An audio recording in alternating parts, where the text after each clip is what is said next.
Floods, droughts and wildfires last year were just a preview of what is to come. A hotter climate and nature loss are changing our economy and our financial system. At the ECB, we must understand this change to ensure financial stability and to fulfill our price stability mandate. With our new climate and nature plan, we focus on the following three things. First, the green transition. Second, the growing physical impact of climate change. And third, the risks from nature loss and degradation. We will study the impact on the economy and the financial system. This will help us improve our own models. We will also work to reduce our carbon footprint in everything we do, from banknotes to how we supervise banks. From the get-go, Ripple has worked with regulators, and we have worked with regulated institutions like banks where there isn't regulatory uncertainty. And so we have found that part of the reason why XRP has performed well is because people realize, hey, wait a minute, back to your question, is XRP the next Bitcoin? Back to your question, is XRP the next Bitcoin? If we work with the system to solve this problem, and we can solve that problem at scale, a problem measured in the trillions of dollars, then there's a lot of opportunity to create value in XRP. The value of the cryptocurrency Bitcoin raced to an all-time high today. The new price is above $72,000. Earlier this year, US regulators made it easier for investors to trade the currency, which has helped fuel the record-breaking run. And now the UK's financial watchdog says it will loosen some of the rules too. Here's Joe Tidy. For the last 2 years, lines charting the value of Bitcoin have mostly been in one direction. But in the last few weeks, it's all changed. Almost hourly now, this virtual currency is hitting new all-time highs. The reason? Well, it's mostly down to this place. In January, traders from US investment giants were given the green light by US watchdogs to start selling products linked directly to Bitcoin. As a result, they've spent billions buying up coins. Further stoking the fire, today, UK financial authorities say they too are open to allowing some trading based on crypto assets. Some are now wondering just how far this virtual currency can go. Some people think that the potential of Bitcoin is to replace all other currencies. And there are shops and restaurants like this one in London that accept Bitcoin.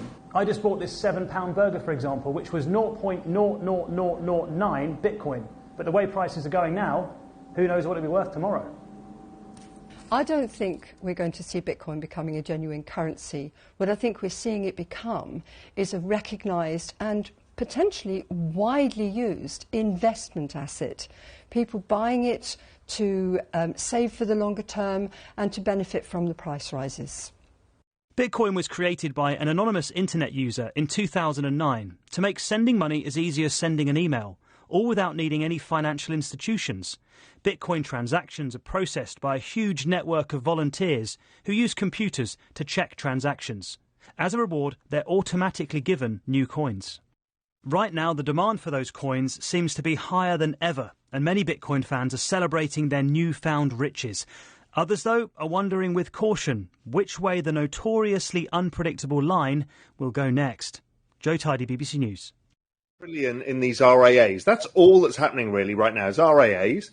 Now, you've got to understand how these RAAs work, and Dan knows them because there's a whole bunch of investors in his fund. These guys are networks. They're not like brokers get on the phone like buy, sell. They go and have a steak dinner with their best client who talks about this Bitcoin ETF. They're like, I'm not sure. They read Barron's that week. They're like, I'm not sure if it's the right thing to do. They then go and play golf. Their other client talks about it. And eventually, this huge property developer from Cincinnati then sticks in, $5 million into the ETF.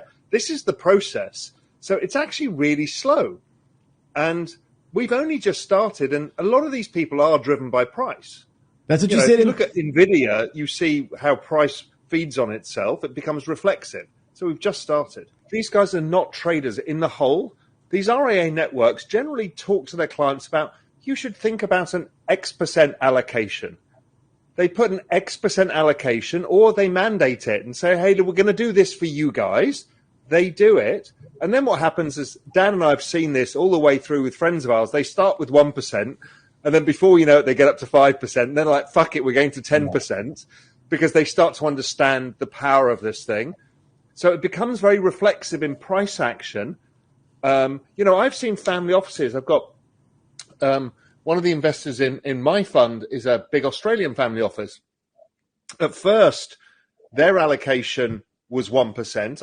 They probably got up to 20% in crypto allocations in the end, because once the principal started to understand it, that it just keeps building on itself, and the price action just builds on it. So we've, as Dan said, we're really, really early still. And then there's also these massive platform models like BlackRock, Fidelity, Morgan Stanley, JP Morgan, that suddenly add it to their asset allocation mix, and those guys control like $1 trillion of assets. So once they do it, it's the same process. It then starts dollar cost averaging in. And, we've seen BlackRock talking about doing that. I don't think it's even started yet.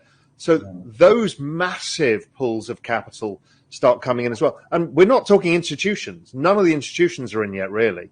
Also, don't forget, the 401k bid in America is another big thing. One of the reasons passive funds have outperformed active portfolios, like the NASDAQ and the S&P keeps outperforming, is because millennials every 2 weeks add to their 401k of this stuff. They can now add Bitcoin into their 401ks. So that becomes a every 2 week bid that goes in perpetuity forever. Now, it doesn't mean it can't go up and down, with the business cycle, but it's a very big structural change that people don't really understand. During the discussion, Tapiero and Pal discussed other factors.